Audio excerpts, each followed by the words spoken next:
Trade with Kamran Bhavani. क्या आप stock exchange में इन्वेस्ट करके पैसा कमाना चाहते हैं तो हमारे ग्रुप को ज्वाइन करें। हम आपको देंगे बरवक्त और बेहतरीन मशवरे। हमारे पास अकाउंट खोलने और ग्रुप ज्वाइन करने के लिए इन व्हाट्सएप नंबर पर राब्ता करें।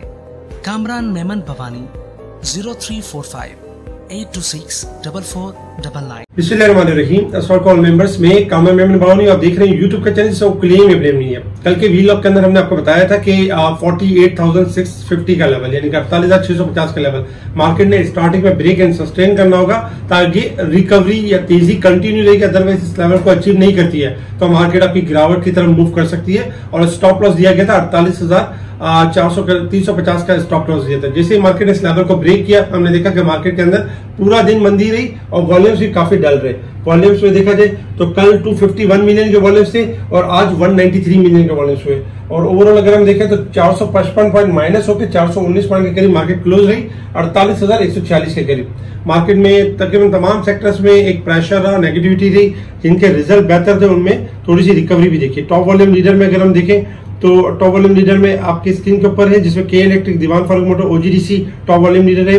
टॉप गेनर्स में बाटा, रिलायंस कॉटन, जबकि Exide Atlas battery top gainers. Top decliner में अल्लाह वसाया टेक्सटाइल, जबकि रिफान मिल्स टॉप डिक्लाइनर है। सेक्टर वाइज में ऑटोमोबाइल, टेक्नोलॉजी, मिसलिनियस में हमने स्लाइटली इजाफा देखा। जबकि नेगेटिव साइड पर देखें तो ऑयल एंड गैस सेक्टर्स में 118 point, fertilizer, commercial bank, power generation इनमें हमने गिरावट देखी। वजूहात क्या थी इन सब गिरावट की? क्योंकि टेक्निकली तो इंडेक्स कल अपना एक लेवल ब्रेक कर चुका था और इंडेक्स मंदी की तरफ मूव कर चुका था। इसी तरीके से वजूहात में अगर हम देखें तो निगरां हुकूमत के आते ही कौम को, जो हमारी जो कौम है, इनको तोहफे मिलना शुरू हो गए। सबसे पहला जो तोहफा मिला वो यही मिला कि पेट्रोल के प्राइस में इजाफा कर दिया गया और ये पेट्रोल और डीजल के प्राइस में इजाफा हुआ। इसके साथ ही कराची के ताजिरों ने बाकायदा रोजगार बचाओ की तहरीक का आगाज कर दिया है। जबकि एफबीआर यानी कि एफबीआर इस चीज पे भी नजर रख रहा है कि जो लोग विड्रॉल ले रहे हैं बैंकों से उसके ऊपर मजीद को टैक्स बढ़ाने की भी बात है।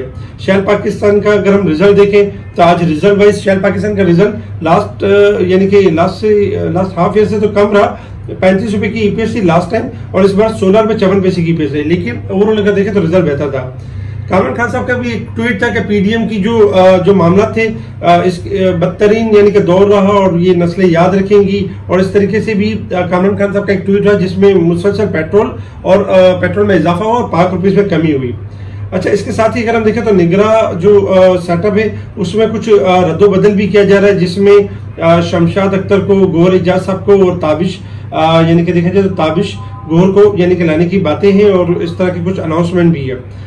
इंटरबैंक में डॉलर महंगा हो गया, तकरीबन 1.49 सेंट महंगा हुआ, 293 के पास ट्रेड कर रहा है। जबकि ओपन मार्केट में 301 रुपए हो गया। साथ ही वजीर आजम के हवाले से भी एक माशी पॉलिसी का जो तसलसल है वो बरकरार रहेगा और बिला तातुल यानी कि जारी रहेंगे। ये वजीर आजम का कहना था, निगरां वजीर आजम का। जबकि स्टील प्राइस में देखा जाए तो मैसिव इजाफा हुआ है, 10,000 पर टन इजाफा हुआ है।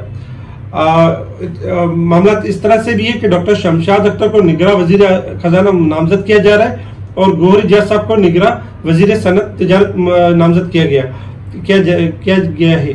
इसके साथ ही अगर हम देखें तो निगरां वफाकी काबीना फाइनल ऐलान कुछ देर बाद करेगी यानी कि हमारी वीलॉग के बाद कुछ देर बाद इनका नाम का ऐलान हो जाएगा।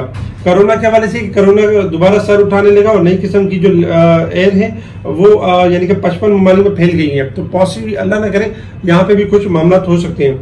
इसके साथ ही एक्साइड का बेहतरीन रिजल्ट रहा जिसमें ऊपर के लॉक लगा। आपको याद होगा कि एक्साइड और एटलस बैटरी के बारे में हमने कहा था कि ये मुसलसल अप होंगे और इनमें प्रॉफिट टेकिंग भी एक्साइड पे हुई थी। फिर दोबारा इनमें कॉल भी दी गई। दीवान फारूक मोटर में हमने एक कॉल दी थी, अल्हम्दुलिल्लाह टारगेट अचीव हुआ और देखें तो अच्छा खासा गेन किया क्लाइंट ने, क्योंकि दीवान फारूक मोटर की हमारी कॉल थी 12 से लेकर 13 के दरमियान और हमारे अल्हम्दुलिल्लाह तमाम टारगेट्स यानी कि इसमें अचीव हुए। इसके साथ ही अगर हम देखें इंटरनेशनल मार्केट की तरफ तो इंटरनेशनल मार्केट में इस वक्त जो क्रूड ऑयल ट्रेड कर रहा है, इस वक्त क्रूड ऑयल ट्रेड कर रहा है आपका तकरीबन देखा जाए तो $81 के पास ट्रेड कर रहा है। क्रूड ऑयल में एक्सपेक्टेशन यही है कि क्रूड ऑयल आपका मजीद डिक्लाइन कर सकता है 80 से लेकर 78 तक। क्रूड ऑयल के बढ़ने की जगह 82 है। अगर 82 का लेवल आता है तो यहाँ पर सेलिंग स्ट्रेंथ के ऊपर क्रूड ऑयल में डिक्लाइन होगा। जबकि गोल्ड सिल्वर में देखा जाए तो स्लाइटली इजाफा हुआ है, $2 का इजाफा हुआ गोल्ड में, जबकि सिल्वर में इजाफा हुआ है 10 सेंट का। गोल्ड सिल्वर मजीद बढ़ सकते हैं और डॉलर इंडेक्स आपकी गिरावट की तरफ जा सकता है।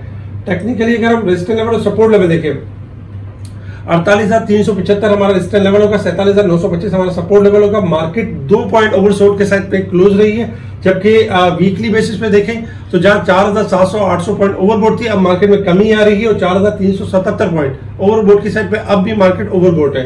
अगर हम टेक्निकल चार्ट के हिसाब से देखें कि मार्केट ने परफॉर्म किस तरीके से करा है, देखिए शॉर्ट ग्राफ के हिसाब से अगर हम देखें मार्केट की पोजीशन, तो मार्केट ने आज एक लेवल ब्रेक किया, 48,400 का लेवल ब्रेक किया, जो कि इंपॉर्टेंट लेवल था।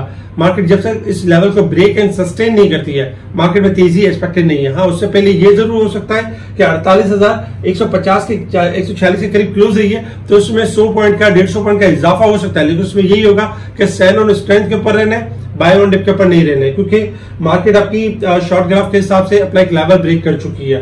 जब तक 48,400 का लेवल ब्रेक नहीं होता, मार्केट में तेजी ना करे। इसके अलावा अगर हम थोड़ा सा लॉन्ग ग्राफ के हिसाब से देखें, तो देखें लॉन्ग ग्राफ के हिसाब से मार्केट आपकी ओवरबोट की साइड पर आ चुकी है, क्योंकि पहले ही 49,400 से मार्केट ने एक मंदी दी थी और उसके बाद मार्केट ने रिकवरी इसलिए ली क्योंकि मार्केट को सेकंड टॉप बनाना था। मार्केट ने 48,800 के करीब का मार्केट ने एक टॉप बनाया, सेकंड टॉप। अब जब तक ये लेवल ब्रेक नहीं होता है, मार्केट में फिलहाल इंडेक्स के अंदर तेजी नहीं होगी, इंडेक्स के अंदर गिरावट जरूर हो सकती है, तो उसी को एहतियात करनी है, एहतियात बरतनी है। और 48,900 यानी कि लॉन्ग तेजी के लिए स्टॉप लॉस, अगर ये लेवल ब्रेक होगा तो लॉन्ग तेजी स्टार्ट होगी, अदरवाइज मार्केट आपकी यानी कि थोड़ा हायर पे जाके गिरावट की तरफ आ सकती है। तो आपने इस सारे अमल में ये करना है कि मार्केट में फिलहाल बाइंग नहीं करनी है, फ्रेश बाइंग नहीं करें। बाइंग करते तो बहुत स्टॉप लॉस के साथ बाइंग करें और इसको फौरन कट करें। इसके साथ ही आपने कोशिश करें जो बाइंग आपके हाथ में, और मार्केट जैसे जैसे आपको हायर सेट का मौका देती है, प्रॉफिट टेकिंग करें और कैश को संभालें, क्योंकि मार्केट आपकी यानी कि अगर इंडेक्स के लिहाज से अगर मंदी करती है तो अच्छे खासे रेट में भी गिरावट हो सकती है, तो हमने एहतियात बरतनी है। 48,400 के बाद शॉर्ट तेजी स्टार्ट होगी, 48,900 के बाद लॉन्ग तेजी स्टार्ट होगी, ये चीज आपने याद रखनी है। इस वक्त मार्केट का जो ट्रेंड है वो नेगेटिव है और मार्केट मजीद अपनी नेगेटिविटी को कंटिन्यू कर सकती है। जो सेक्टर नहीं चले थे वो थोड़ा सा रिकवरी ले सकते हैं, रिट्रेसमेंट ले सकते हैं। लाइक आपका जो रिफाइनरी सेक्टर थोड़ा लोअर पे जाके रिबाउंड हो सकता है, तो हाइट साइड पे सेल करने का मौका मिलेगा। टेक्नोलॉजी सेक्टर थोड़ा हमने देखा मजबूत रहा और थोड़ा परफॉर्म करता रहा, लेकिन हाई साइड पे इनमें भी थोड़ी सी प्रॉफिट टेकिंग नजर आई। जबकि अगर हम ऑयल एंड गैस सेक्टर में देखें तो ओजीडीसी में मुसलसल प्रेशर है, जबकि पीपीएल आपका थोड़ा हाई पे जाके थोड़ा सा ही माइनस हुआ, क्योंकि पीपीएल के लॉन्ग ग्राफ बेहतर थे और ऑयल एंड ओजीडीसी के ग्राफ देखा जाए तो उसमें गिरावट, उसमें ओवरबोट की साइड पे परफॉर्म कर रहे थे, तो उसमें एहतियात बरतनी है। पीआईसीटी अगर देखा जाए तो पीआईसीटी मुसलसल ऊपर की साइड पे गया है, जब तक 108 का लेवल ब्रेक नहीं करेगा पीआईसीटी न्यू तेजी नहीं करेगा, क्योंकि पीआईसीटी 90 रुपए से लेके 70 रुपए तक भी जा सकता है। तो ये आपने जहन में रखना है, 108 तोड़ेगा तो पीआईसीटी रैली को कंटिन्यू करेगा, अदरवाइज गिर सकता है। बाकी कोशिश ये करें कि जो सिलेक्टिव स्टॉक है उन्हीं में काम करें जिनके बारे में आपको टेक्निकली पता हो कि ये स्ट्रांग है। जैसे कल हमने आपको दीवान फारूक मोटर कल भी बताया था कि इसके टारगेट बताए थे, आज अचीव हुए। एयरलिंक ने भी आज अच्छा परफॉर्म किया और अपने लेवल के करीब क्लोज रहा। स्पेशल गुरु में timely buy call, sell call, इस तरह की अपडेट दी जा रही होती है, बताया जा रहा होता है कौन सा स्टॉक बढ़ने वाला है, कौन सा स्टॉक गिरने वाला है। आज भी हमने अपने स्पेशल गुरु में कॉल दी कि मार्केट आपकी गिरावट की तरफ है, बाइंग ना करें और वेट करें, जो बेच सकते हैं, जिसमें प्रॉफिट हो वो बेचें, दोबारा चीजें नीचे मिलने के चांसेस हैं। तो स्पेशल गुरु से जुड़ने के लिए आप कांटेक्ट कर सकते हैं मेरी टीम को। ठीक है जी, शुक्रिया। कामा मेमन बावानी, अल्लाह हाफिज।